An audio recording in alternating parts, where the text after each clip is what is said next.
Recevez mes salutations les plus chaleureuses au nom de Jésus, surtout que nous n'avons pas eu l'occasion de nous dire bonne année. Je vous souhaite une très bonne année 2025 dans vos foyers, dans vos familles, dans votre ministère, dans votre travail. Que Dieu en tout cas vous fasse du bien en cette nouvelle année.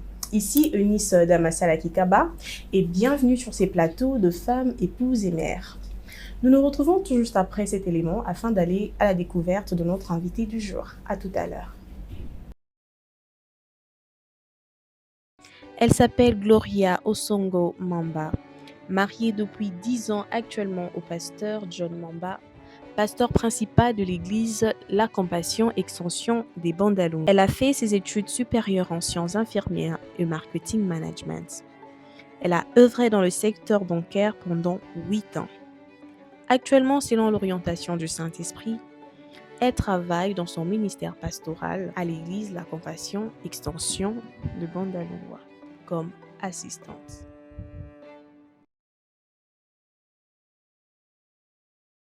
Donc, comme vous l'avez vu dans cette présentation, en tout cas, ça dépend de vous, c'est maman, c'est pasteur, Gloria Mamba, avec qui je suis sur ces plateaux et je me retourne directement vers elle pour lui saluer. Bonjour, maman Gloria. Bonjour, oui. Comment vous allez? Nous allons bien par la grâce de Dieu, nous espérons de même pour vous. Oui, ça fait un peu longtemps, mais je suis contente de revoir tout le monde et surtout que aujourd'hui vous êtes ici. C'est un honneur pour nous et c'est une preuve que les femmes chrétiennes peuvent faire beaucoup de choses. J'ai beaucoup aimé, vous avez travaillé dans le secteur bancaire. Alors, ça prouve que les femmes peuvent aller loin, elles peuvent travailler, elles peuvent faire beaucoup de choses. Alors, mais avant d'entrer dans le vif du sujet, j'aimerais que vous puissiez faire une présentation de vous. Qui est Gloria Mamba? Ok, alors je suis Gloria Mamba, Gloria Osongo Mamba, parce que Osongo c'est mon nom de famille et Mamba c'est le nom de mon mari. Le pasteur John Mamba, il dirige l'église La Compassion, l'extension de Bandal. Et donc je suis mère de 4 enfants. Félicitations. Merci, 3 garçons et une fille que je salue en passant. Et voilà, je suis chantre, je suis assistante de mon mari à l'église où nous dirigeons. Je suis pasteur. Et voilà. La suite, je crois, vous allez poser. Et puis voilà, c'est un peu... Voilà, ça fait déjà beaucoup de casquettes. On dit que la femme a beaucoup de casquettes à la fois. Oui. Non seulement, ici on a seulement pris quelques-uns, on parle seulement de la femme comme épouse, comme mère, mais elle est aussi fille, elle est belle-fille, elle est tante, elle est toutes ces choses-là. Maman Gloria, vous êtes pasteur, vous assistez votre mari. Parlez-nous un peu de votre ministère et du témoignage de votre vie. Ok, les témoignages côté ministère ou bien un témoignage particulier personnel? Bon, nous allons dire personnel. Personnel. Alors, j'ai plusieurs témoignages déjà, mais je veux tirer un parmi tous ces témoignages. S'il vous plaît, mais ça ne vous dérangerait pas qu'on parle aussi du témoignage du ministère? Ah non, pas de tout. Pas du tout en tout cas. D'accord. On est là, en fait, le plus important, c'est d'édifier le peuple de Dieu. Amen. Si ça peut édifier quelqu'un. Alors, Dieu m'a fait grâce en 2017 d'avoir un petit garçon, je crois au mois de novembre 2017, qui était né avec une malformation congénitale au niveau du cœur. Oh. Oui. Et donc, Dieu avait décidé que les choses se passent différemment. Nous avons prié, nous avons demandé la grâce de Dieu, il y a eu des traitements. Mais finalement, l'enfant nous avait quittés. Désolée. Et donc, c'est fut une expérience très difficile pour moi, mon mari et moi. C'était très dur. Par la grâce de Dieu, je peux dire pour moi, en même temps mon mari, mais lui, c'est vraiment un homme qui a un don de foi. Du coup, Dieu l'a beaucoup utilisé pour m'aider parce que pour une mère, c'est pas facile de perdre son enfant. C'était pas du tout facile, je pouvais pas penser à ça, je pouvais même pas imaginer. Mais après la disparition de l'enfant, le Seigneur nous avait fait grâce de pouvoir reprendre nos habitudes, c'est-à-dire le travail, l'église, le service du Seigneur. Et surtout le service du Seigneur. Surtout le service du Seigneur. Parce que Dieu, par son amour, quelque temps après, en tout cas, il faut dire que j'étais très blessée au fond de moi. J'avais quand même comme l'impression que Dieu ne m'avait pas exaucé. Je me posais beaucoup de questions en même temps. Je me culpabilisais, me posant des questions à Dieu. Qu'est-ce que je n'avais pas bien fait pour pouvoir vivre cette situation? Et par la grâce de Dieu, avec l'aide du Saint-Esprit, nous avons été restaurés petit à petit, ce qui n'était pas chose facile. Et quelque temps, par la grâce de Dieu, je veux tomber encore enceinte, je veux retomber enceinte. Je veux commencer une grossesse qui évolue très bien. Mais la particularité de ces témoignages, c'est le fait que l'enfant que j'ai eu après la disparition de celui qui était rentré chez le père, si je peux dire ça, est né le même jour que l'autre nous avait quittés. C'est-à-dire dans la même nuit exactement. L'autre nous avait quittés dans la nuit du 15 au 16 décembre 2017. Mais celle qui est venue dans la même nuit du 15 au 16 décembre. Dieu a restauré les années qu'on dévorait les sauterelles. Comment? Je ne sais pas expliquer comment ça s'est fait, mais le Seigneur est bon. Et vraiment, je crois que ces témoignages vont certainement édifier quelqu'un. Parce que c'est un grand témoignage pour tout le monde qui entend ça, qui apprend ça. Moi aussi, nous aussi, nous étions étonnés de voir ce que le Seigneur peut faire. Parce qu'il faut dire que c'était une date qui, en principe, devait devenir une date de deuil. On pense à l'autre. Mais aujourd'hui, lorsqu'on y pense, c'est l'anniversaire de cette Zoé. Cette Zoé, c'est une fille. Zoé? Oui. C'est le prénom de ma fille. Hein. Ah, gloire à Dieu. Mais je rajoute en avant 7. Alors, beaucoup de gens me demandent, mais pourquoi 7? 7, c'est un nom féminin, c'est un nom masculin. C'est un nom de garçon. Mais je dis 7, pourquoi? Parce que dans la Bible, nous voyons que 7, c'est l'enfant, le fils qui est venu après Abel. 7 veut dire Dieu a remplacé. Voilà. Donc, nous considérons que c'est une fille, c'est un enfant qui est venu remplacer. Voilà pourquoi nous l'appelons 7 Zoé. Donc, Dieu a remplacé par sa vie. Magnifique, hein? Un joli prénom. Heureusement pour nous les chrétiens, on ne donne pas le nom aux enfants juste pour donner. C'est poussé par l'esprit qu'on donne des noms aux enfants. C'est un peu comme ce que Dieu, Adam dans le jardin, il devait donner le nom et c'est ce qu'on fait aujourd'hui par la grâce de Dieu. Vous avez dit quelque chose de très important. Votre réflexe, c'était de demander à Dieu qu'est-ce que vous n'avez pas bien fait, mais vous n'avez pas condamné Dieu. Non. Mais quand même, c'était facile. Vous savez qu'il y a des gens qui traversent des situations aujourd'hui. Ça peut être dans la maternité, dans plusieurs domaines où ça marche peut-être pas. Que diriez-vous à cette personne par rapport à ce que vous avez traversé? Alors déjà, par rapport à ça, la chose qui a fait que je ne puisse pas condamner Dieu, c'était de pouvoir ressasser, si je peux dire, les bontés du Seigneur. C'est-à-dire, j'ai vu des bonnes choses que le Seigneur avait fait pour moi autrefois. Et je n'ai pas voulu nier cela parce que j'avais devant moi une situation difficile, parce que je venais de perdre mon enfant. Par la grâce de Dieu, avant cet enfant-là, j'avais un autre. Du coup, j'avais très mal. J'étais vraiment en train de me morfondre dans ma douleur. Mais à chaque fois que j'ai pleuré, je regardais aussi l'autre. Parce qu'il faut dire que dans la première semaine, le premier jour, je ne voyais plus tout ça. C'était dur, je m'incriminais, je posais des questions à Dieu. Et tu sais, une fois, une merveilleuse maman est venue me voir et elle me dira, mais écoute, tu sais qu'il y a certaines femmes qui ont des problèmes de maternité, qui n'ont ne serait-ce que pas un enfant, mais toi, tu as ton petit Daniel, mon aîné. Et donc, voilà, je me suis tournée vers les bontés de Dieu au lieu de me tourner sur ce qui m'arrivait.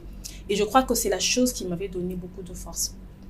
Mon âme bénit l'Éternel et n'oublie aucun de ses bienfaits. Waouh, nous devons nous accrocher aux choses que Dieu a fait dans le passé, au lieu de nous morfondre sur ce qui arrive dans le présent. Voilà. Parce que tôt ou tard, le ciel va s'ouvrir et Dieu va faire quelque chose. Aussi, se poser toujours des questions.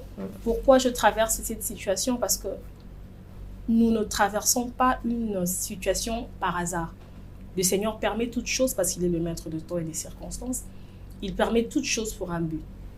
Je ne sais pas pourquoi il avait permis cela, mais selon moi, je me dis aujourd'hui que par ça, Dieu m'a enseigné beaucoup de choses, mais autre chose, c'est de devenir cette femme forte que je suis devenue, que je n'étais pas autrefois. J'étais autrefois une fille fragile, hein, qui succombait facilement et tout. Oui. Et même lorsque la situation arrivait, mon mari, lui, il était fort. Mais il priait pour moi. Il disait, Saint-Esprit de Dieu, aide ma femme. Je sais combien elle est attachée à ses enfants.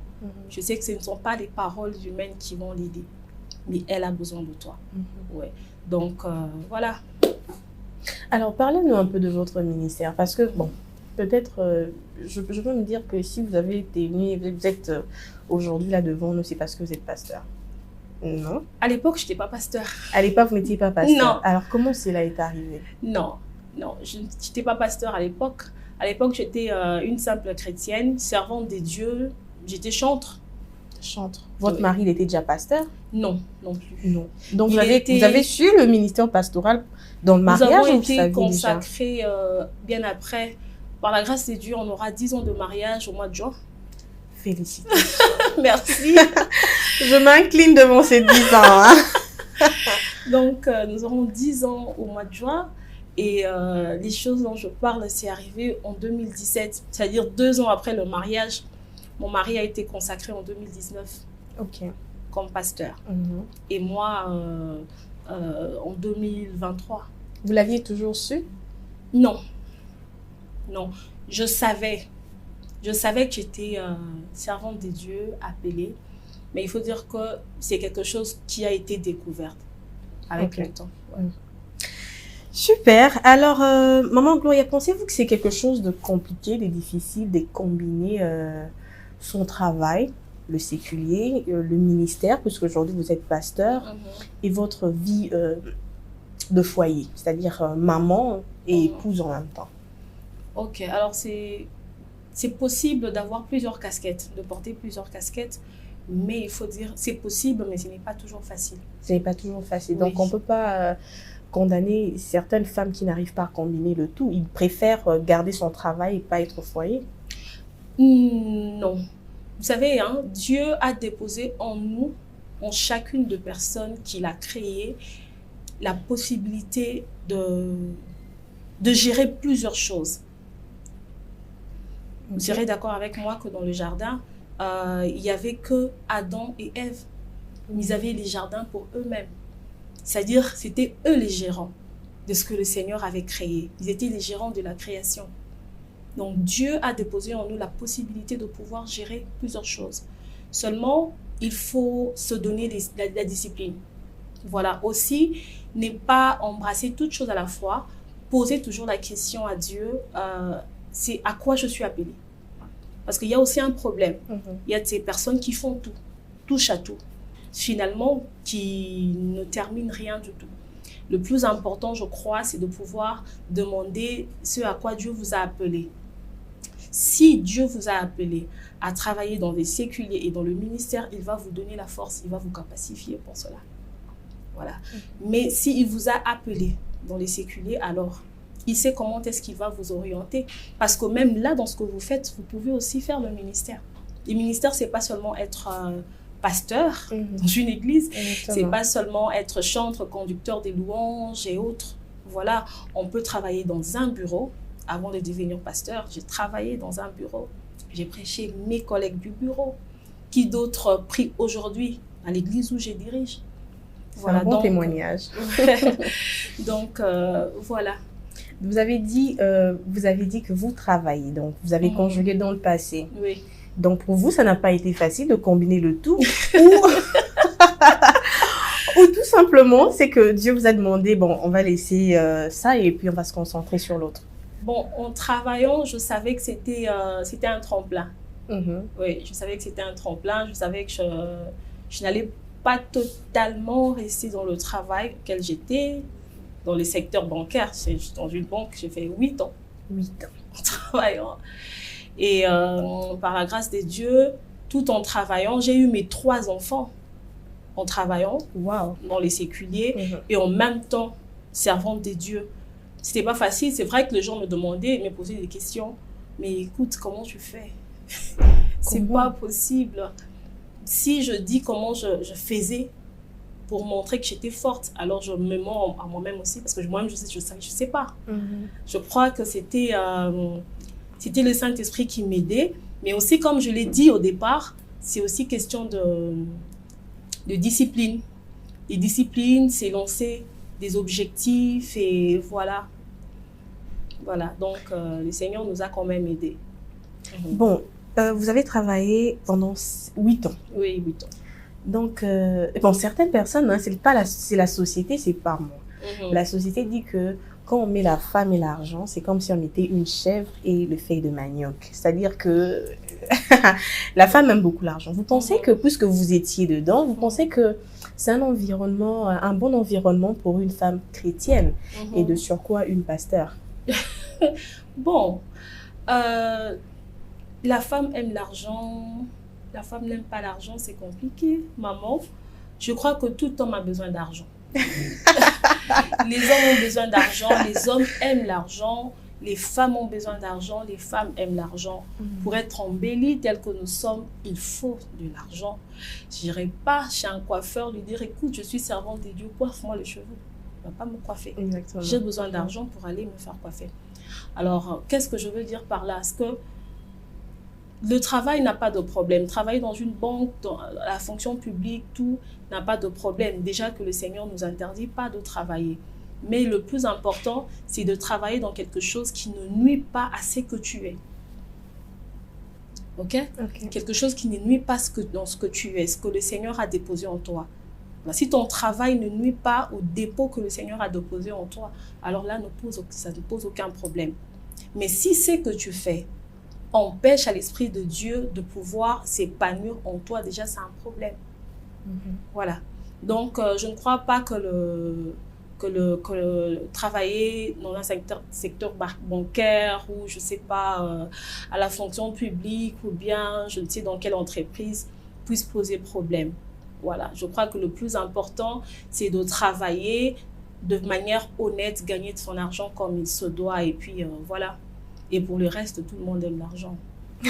Mais quand je veux préciser, quand je ne parle pas de l'amour de l'argent où tu es attaché à l'argent. Là, ça devient un péché. Là, c'est maman, tu t'attaches à ça, c'est mauvais. Mais là, je parle de l'argent où tu as besoin d'argent pour vivre. Et puis, maman Eunice, tu sais, même pour faire le ministère, tu as besoin d'argent. Oui, surtout. Hein. Oui. Tu as besoin d'argent, tu ne vas pas aller, je ne sais pas, dans une maison en ville chez les Indiens où tu leur dis, écoute, on a besoin du micro, au nom de Jésus, donne-le-nous. Non, avec tous les Jésus que tu as, avec toute la puissance que tu as, il faudrait payer de l'argent pour pouvoir... Mais quand même, une fois, c'est pas possible. On peut dire, donne-nous ce micro au nom de Jésus et il nous donne. Ah, ça, c'est une particularité. Et si Dieu vous fait grâce, bien sûr, mais tu ne reviendras pas encore demain demander, je ne sais pas, le piano, le basse, voilà.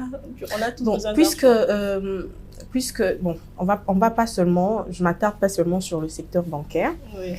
Pensez-vous qu'il y a des principes qu'une femme doit mettre afin d'évoluer dans son travail? Disons ça comme ça, pour ne pas seulement...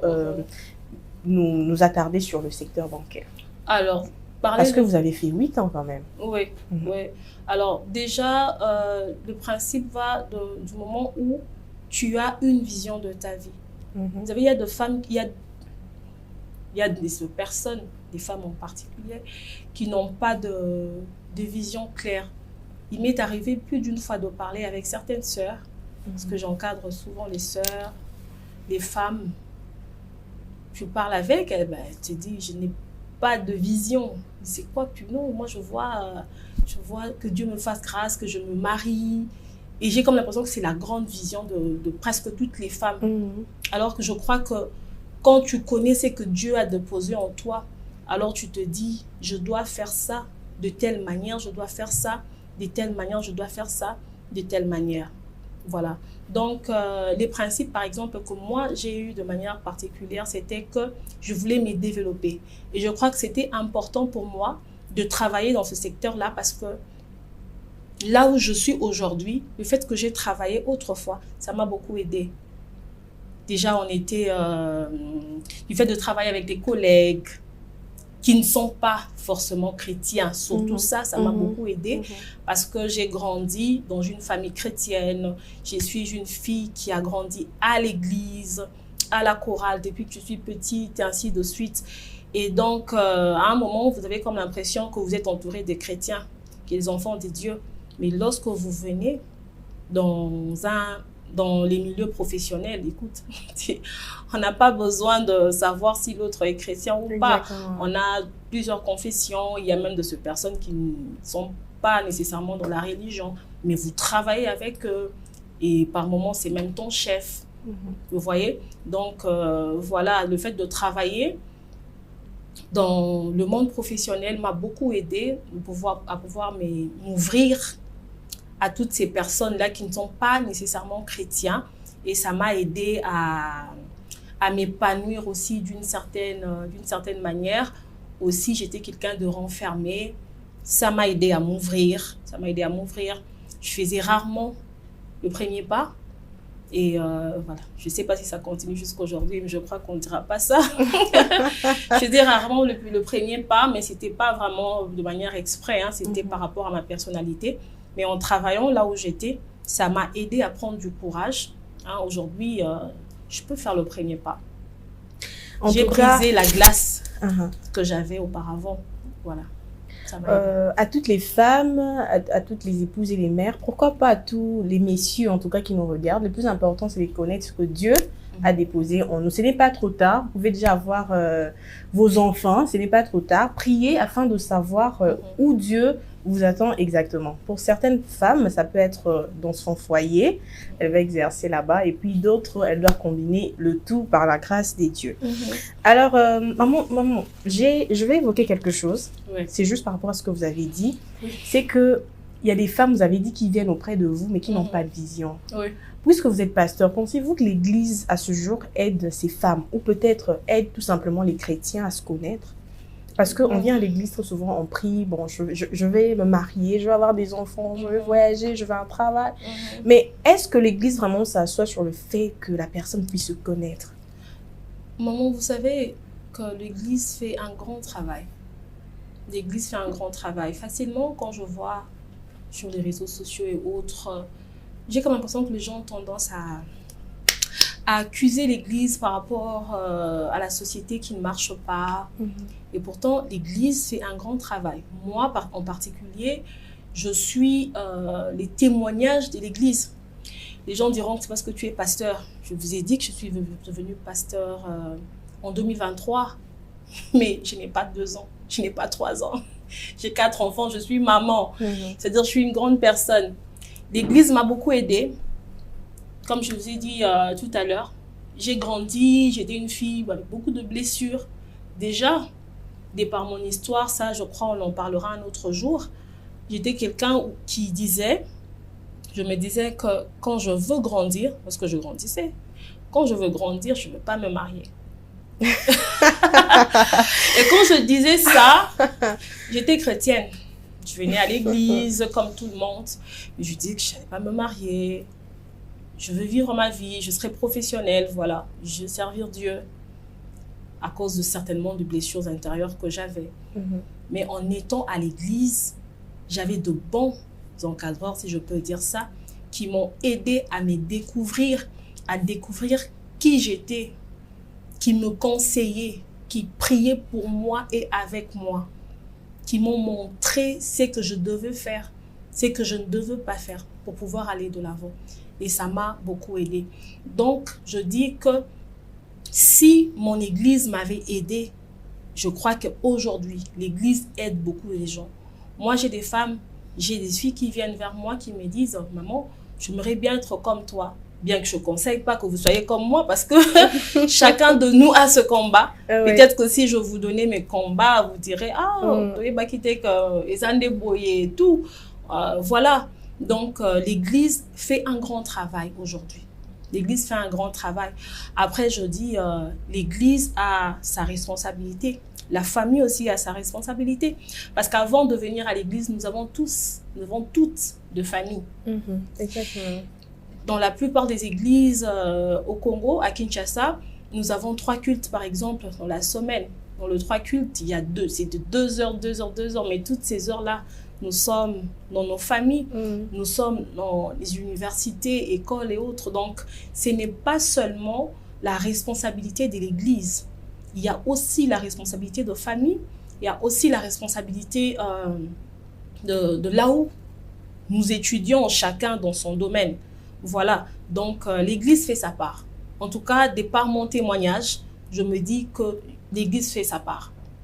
Parce que découvrir la personne que je suis devenue aujourd'hui, avec celle que j'étais avant, c'est vraiment comme on dit en lingala, mais c'est parce que j'étais à l'église, c'est parce que j'étais au pied de quelqu'un, un homme de Dieu, un serviteur de Dieu, qui m'a aidé, les sœurs, les frères qui m'ont aidé. Et voilà, c'est celle que je suis devenue par la grâce de Dieu. Et c'est grâce à l'église. Gloire au Seigneur, nous prions que l'Église, en tout cas, aide beaucoup de personnes à se découvrir. Et voilà. Alors, nous sommes allés un peu trop vite. Nous allons revenir un tout petit peu. Nous allons parler du secteur bancaire. Surtout, nous allons voir si moi, je peux faire un prêt. Étant chrétienne, est-ce que je peux faire un prêt ou pas? On se retrouve tout à l'heure, juste après cet élément. Depuis mars 2020, nous avons mis en place une chaîne de télévision avec des programmes de qualité qui vous gardent dans la foi et dans la communion avec le Saint-Esprit. Et ce, tous les jours avec une équipe très motivée et passionnée pour l'évangélisation à travers les médias. La vision que le Seigneur a mise dans nos cœurs depuis 2013 est non seulement d'orienter ses brebis vers les églises ayant une bonne doctrine chrétienne, mais surtout d'amener l'Église à abandonner sa manière de penser humaine pour épouser celle de Dieu révélée dans sa parole à travers la Bible, notre parchemin. Contenu dans un seul mot grec, métanoïa. Cela est devenu pour nous notre leitmotiv. C'est pour ça que notre cœur bat. Lorsque nous avons reçu cet appel de la part de Dieu pour démarrer ce ministère médiatique, ce fut un acte de foi que nous avons posé. Et depuis, par la grâce de Dieu, nous sommes parmi les chaînes évangéliques les plus suivies de la francophonie. Mais nous ne comptons pas nous arrêter là. Nous sommes très encouragés par vos différents messages et témoignages que nous recevons chaque jour et nous vous en remercions vivement. Mais quand mieux faire est possible, bien faire n'est jamais assez. Nous inspirons donc à bien d'autres choses, telles que intégrer les bouquets satellitaires, être capable de tourner de nouvelles émissions plus édifiantes, vous offrir des films chrétiens les plus récents, et voire même traduire celles qui n'ont pas de version française. Vous faire découvrir davantage la profondeur et la richesse de la parole de Dieu enfouie dans la crème des orateurs répandus à travers le monde. Bref, vous offrir des contenus de qualité 100% chrétiens. Mais la réalité est que nous sommes butés à des difficultés de plusieurs natures. Nous avons un effectif très limité d'argent. Nous travaillons avec des bénévoles qui sont à temps partiel. L'espace où nous sommes ne nous suffit plus. Les bureaux sont trop étroits et des matériels insuffisants pour nous permettre de réaliser toutes nos prévisions afin d'atteindre nos objectifs. Voilà pourquoi nous faisons cet appel, afin d'élargir notre spectre de travail pour qu'ensemble, nous parvenions à écrire une nouvelle histoire au sein de l'Église locale. Rejoignez-nous dans cette mission de grande envergure. Faites-nous part de votre don volontaire en accédant sur notre site web ou application mobile. Cliquez sur le bouton « Donner », choisissez votre mode de paiement par Mobile Money ou Mastercard. Si vous optez pour le Mobile Money, inscrivez le montant de votre don, choisissez votre compte Mobile Money et insérez votre numéro de téléphone, puis validez votre paiement. Vous recevrez une notification confirmant votre paiement. Si vous choisissez pour un paiement Mastercard ou Visa, insérez le montant de votre don volontaire, remplissez votre identité suivi de votre numéro de téléphone, votre email, votre numéro de carte Visa ou Mastercard, la date de validité de votre carte Mastercard ou Visa, insérez les 3 chiffres du code CVV juste à l'arrière de votre carte, puis validez votre paiement. Vous avez aussi la possibilité de faire un virement bancaire via le numéro du compte. Pour ceux de la République démocratique du Congo, utilisez que la partie assurée. Vous avez encore la possibilité de faire une transaction via MoneyGram, Ria Money, Western Union au nom mentionné ci-dessous.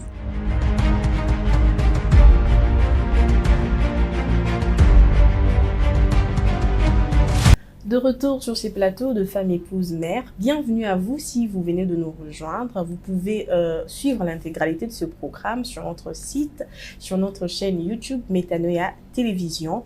Et merci infiniment pour vos dons, merci pour tout ce que vous faites pour nous et surtout merci pour vos prières qui font de nous des personnes que nous sommes par la puissance du Saint-Esprit.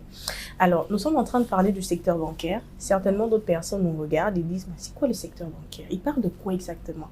Peut-être ils entendent juste bancaire. Vous voyez, ils se disent, bon, Maman Gloria, c'est quoi exactement le secteur bancaire? Ok, alors une définition vraiment simple, c'est-à-dire le secteur bancaire, c'est l'ensemble des institutions financières, bien sûr, qui donnent la possibilité aux clients d'effectuer des dépôts, des paiements, d'octroyer l'octroi des crédits. Voilà, ça nous permet de pouvoir opérer de transactions. Voilà, donc les secteurs bancaires, voilà, c'est l'institution financière qui nous permet de faire toutes ces opérations. Donc tout simplement, pour certaines personnes, c'est-à-dire que vous avez, quand vous allez à une banque, pour ne pas citer une banque quelconque ici, non, oui. Ouais. Tout ce qui se passe là, voilà les secteurs bancaires. Voilà, les dépôts. Voilà. Il y a des gens qui viennent, à crédit, donc je veux qu'on m'octroie un crédit, ça se passe à la banque. Vous voulez effectuer des virements, vous avez votre enfant qui étudie à l'extérieur du pays, il faut l'envoyer l'argent par votre compte, ça se fait dans une banque. Voilà. Donc, justement, vous avez parlé de Kozwa Crédit, avoir un prêt bancaire. C'est quoi avoir un prêt bancaire? Alors, un prêt bancaire, je peux dire que c'est une solution financière. Une solution, hein? Je vais dire ça comme ça, de manière simple, vraiment, pour permettre à tout le monde de comprendre. Un crédit, c'est une solution financière. C'est-à-dire, ça te permet de recevoir un montant précis que vous n'aurez pas eu sur le coup directement, mais qu'après, la banque ne vous exige pas de rembourser tout à l'immédiat. Donc, le crédit, vous recevez une somme que vous payez, que vous remboursez petit à petit. Bien sûr, à un temps bien précis. Voilà. Quand vous dépassez le temps, il y a... Bien sûr que s'il y a des pénalités, c'est justement ça l'inconvénient. Parce que il y a de ces personnes qui demandent des crédits, mais après, parce que lorsque la banque t'octroie un crédit, tu deviens débiteur.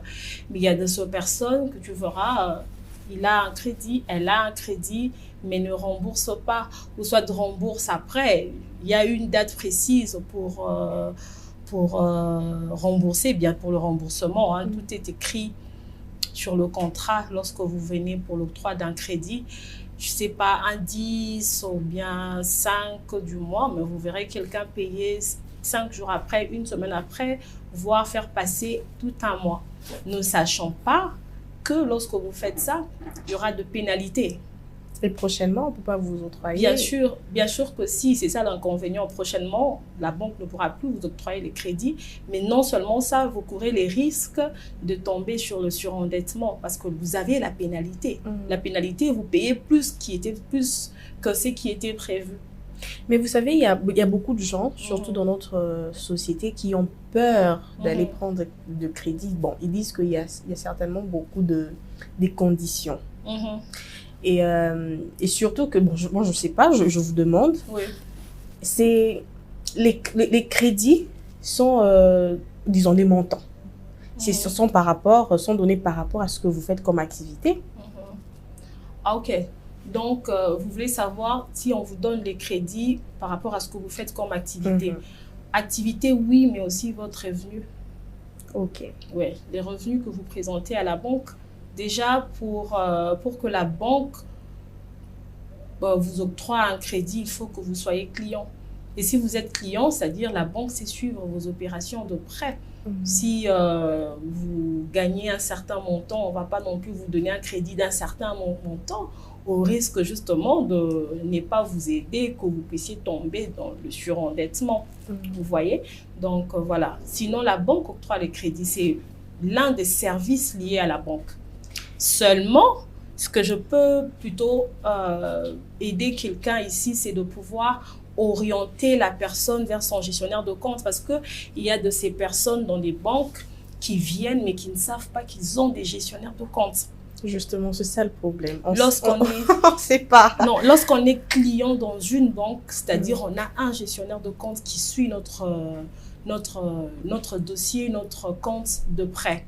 Mais moi, Gloria, excusez-moi, vous ne pensez pas que ça mérite vraiment, je ne sais pas moi, quelques jours où on s'assoit, on parle de ça. Parce que, par exemple, ce que vous dites, beaucoup de gens ne savent pas ça. Gestionnaire de compte, ils ne savent pas. D'autres, ils ont un compte, ils viennent, mais ils mettent 10, $20. Et puis, bon, ils ne savent pas les restes. Mais pourtant, ils peuvent avoir des crédits à la banque. Mais en parlant de crédit aussi, est-ce qu'il faudrait, dans toutes les banques, il faudrait emmener des papiers, je ne sais pas, des activités ou du travail qu'on est en train de faire pour que...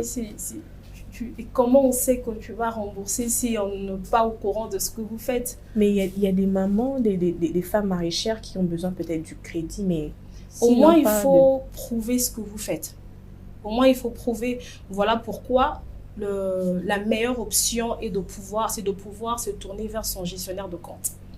Parce que le gestionnaire de compte va vous orienter. Bien sûr qu'il faut dire qu'il y a des conditions sont presque les mêmes partout, mais nous avons différentes banques.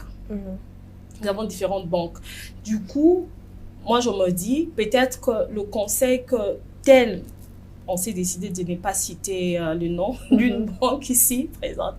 Alors, si ma banque, Gloria, a 10 conditions, peut-être que chez Eunice, il y a 11 ou 9 conditions. La meilleure des choses à faire, c'est de pouvoir s'orienter vers son gestionnaire de compte. Alors, comme vous avez dit, qu'il y a de ces personnes qui ne savent même pas qu'il y a des gestionnaires de compte dans des banques. Ça encore, c'est un problème. Là, c'est un problème. Voilà.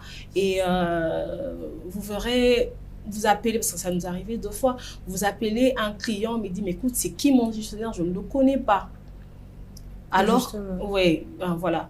Donc, si tu veux connaître ton gestionnaire de compte, je ne sais pas, vous êtes donc de quelle banque, allez à la réception d'une agence ou bien de votre direction générale, posez-vous la question, donnez votre nom, parce que lorsque vous êtes client dans une banque, c'est-à-dire que vous avez un numéro de compte qui est attaché à vous et ce numéro de compte-là est géré par un gestionnaire. Donc, vous aurez nécessairement un gestionnaire.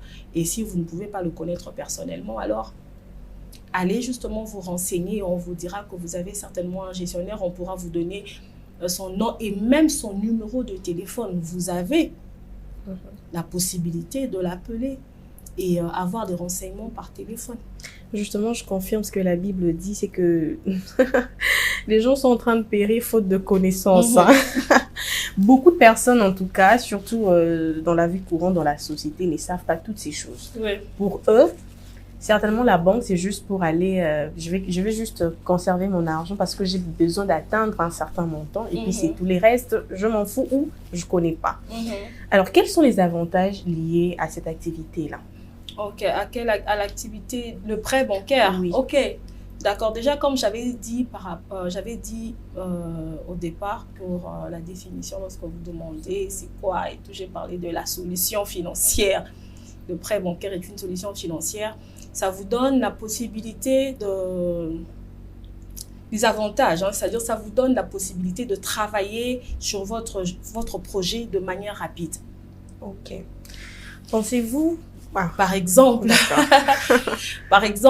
je veux parler d'un grand projet, Par exemple, vous voulez, je ne sais pas, acheter une maison. Vous serez d'accord avec moi qu'avec les salaires actuels, arriver à payer une parcelle, une maison, avec ce que nous gagnons ici mensuellement, ça sera compliqué.